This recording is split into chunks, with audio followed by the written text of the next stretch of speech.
today I'm letting this wheel of college teams build my starting line. We're going to have to do this very strategically because each college can only be used once. If we're not careful, we can have somebody like Kenny Pickett starting as quarterback. Before you spin, I need to select offense or defense, and we can only get the player from that side of the ball. First team, I'm going with defense, and hopefully we get a team that just produces dogs on the defensive side of the ball like Georgia would be awesome, but it goes past them. We land on FSU. I'm very glad I picked defense because they have a couple of studs in the NFL, including Brian Burns and Derwin James, but the person I am going to pick is Jalen Ramsey, one of the best quarterbacks in the NFL right now, and he is on our team. We used our first pick on defense, so why not go with offense on this one? It lands on another Florida team in Florida. There was only one good player that I was okay with taking. It was Cyrus Torrent, and even though he's only a 73 overall, I think I'm going to go ahead and pick him up because we need offensive linemen. I just can't have a no offensive lineman, so it was basically nobody else that I wanted. Next, I'm going to go with our offense once again, hoping that we get a team with a good quarterback, and it lands on Oregon. And guess what that means, ladies and gentlemen? We get Justin Herbert, one of the best quarterbacks in the NFL at this time. That was perfect timing. I wanted a quarterback with that spot. Better to get him early than later because that is the most needy position, obviously. For the third time in a row, I'm going to go offense again because mainly I want a wide receiver for him to throw to, and it lands on Utah. I can't think of any great wide receiver that came from there, but hopefully I find one on the list. And now there's no wide receiver I know on this list besides for Tim Patrick, and I really don't want to take him as my wide receiver one. But thankfully, they produced a good offensive lineman in Garrett Bowles at a left tackle at an 89 overall, so that is an amazing pickup to keep Justin Herbert protected. Even though I really just want to keep going offense, I can't just throw the defensive side of the ball to the Wolves, so we're going to go for defense next. And it lands on Virginia Tech. Honestly, that might have been our worst pickup yet because there is really nobody on here except for one player in Tremaine Edmonds on the Bears. He's an 81 overall, so we got him and Jalen Ramsey, two great pickups on the defense. Going back to the offensive side of the ball now, really looking for a great wide receiver one. Is it going to land on Michigan? Dang, if I would have picked defense, we really could have got Aiden Hutchinson, but at least we got a wide receiver in Nico Collins. So far, we put a lot of players around Justin Herbert for him to CC. So I feel like it's time to go for defense once again in this wheel spin. Oh my god, is it going to land on Penn State? No, it's going to land on Alabama. It's supposed to say Alabama, but it says Alabama. I forgot to type the other A. I kind of wish we would have offense here because they have some great running backs in the NFL. I would love to pick up Patrick Surtain, but we're kind of already built up in the secondary. I might take Will Anderson Jr. We have a lot of different options to go with, and I'm actually going to go with Patrick Surtain. Even though we already have a cornerback, I just can't pass up on him. It's literally going to be no flight zone 2.0 with this duo. Going back to the offense this time, hopefully we get a good running back. The only bad thing is about that, we got one of the best colleges off of the board already. We've still got some more great ones though, including Oklahoma. That's what we land on. They do have a great running back in Joe Mixon, but we also have a CeeDee Lamb and Lane Johnson that we can pick from as well. Even though I want a running back, I just can't pass up on CeeDee Lamb. We have to take him next. Going back to the defensive side of the ball this time, it's going to end up landing on Texas. Why didn't I go offense with this one as well? We actually could have got Bijan Robinson or some great offensive linemen as well as Sam Cosmi. I think I'm going to go with defensive lineman Byron Murphy II so we can get somebody actually on our defensive line now, and he's not too bad. Going to go with the offensive side of the ball again so we can hopefully get a running back now. The thing I've been trying to get for the past like 4 or 5 tries, it feels like, and it lands on LSU. If we would have waited on the quarterback, we could have got Joe Burrow, wide receiver Jamar Chase. We would have waited there as well. We'll go with another offensive lineman, center Lloyd Cushenberry. That's like a 76 overall. We're going back offense here, and it's going to end up landing on Georgia. Oh my god, please stop on Georgia. Yes, we're going to get our running back here in James Cook. Could probably wait a little bit later and get an elite running back because he's definitely not elite, but he's still good, and I'll take him. So far, the tally is that we took 7 offensive players and 4 defensive, so we're going to go back on the defensive side of the ball for a couple picks here. The next one is going to be Miami. Now, I know they've had some legends from there. The greatest player that'll probably fit our team right now is a left end Red Russo. That's an 87 overall. Going on the defensive side of the ball once again. That's supposed to say Ohio State, by the way. I don't know why it says Ohio State, but we land on Washington. Nobody really pops in my head on defense on Washington except for one player, and that is a Cardinals safety, Buda Baker. Then we'll go defense one more time just to make it even here on the offense and defense. And it ends up landing on Penn State. That means we can take linebacker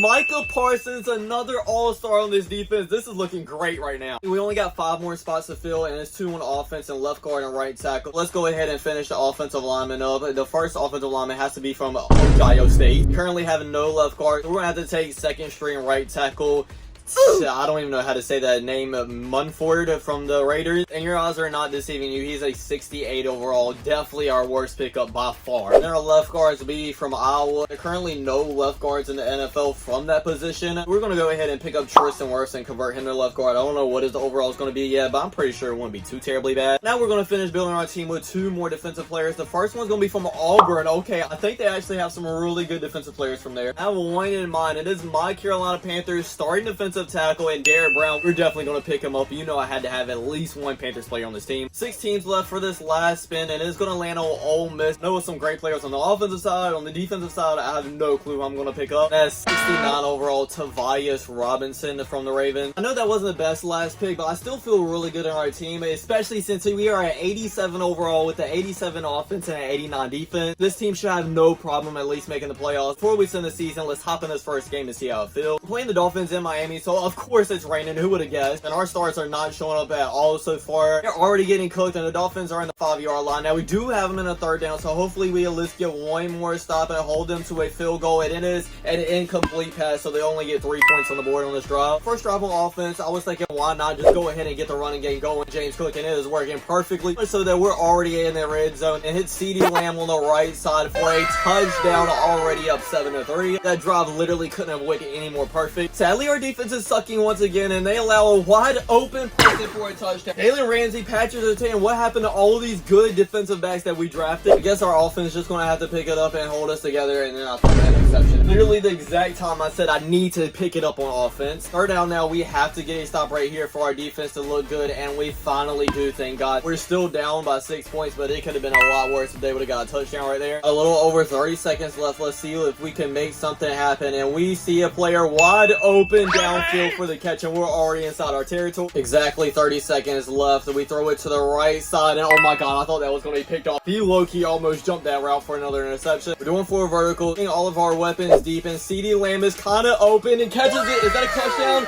It is! The toe drag swag for CeeDee Lamb, his 2nd touchdown. He's honestly kind of keeping us in this game by himself at this point. Defense is looking really bad right now. They had 20 seconds left on the clock. Now, I swear to you not, before halftime with 3 seconds left, they somehow got in the field goal range and ended up making it as well. So we are still down at halftime, but only by 2 points, 16-4. We can obviously still win. On a very important drive, we are on a 3rd down already. Rolled to the left side. There's nobody over here that's open. We're going to be on a 4th down now, and honestly, I do not trust in my defense whatsoever, so we're going to go ahead and go for this. Somebody please just get wide open. Circle is going to be open, and a nice catch as well. CeeDee Lamb had a huge catch to set us right outside the 10-yard line. Perfect place to get a touchdown. I throw an interception to Jordan Poyer. Bro, oh my God, I'm actually playing terrible right now. I can't even blame all this on the defense. I'm playing terrible right now as well. About 5 minutes left in the second half. On the 25-yard line with the ball down by 2 points, and it's 4th down. I'm just going to go ahead and kick this field goal. Yoink!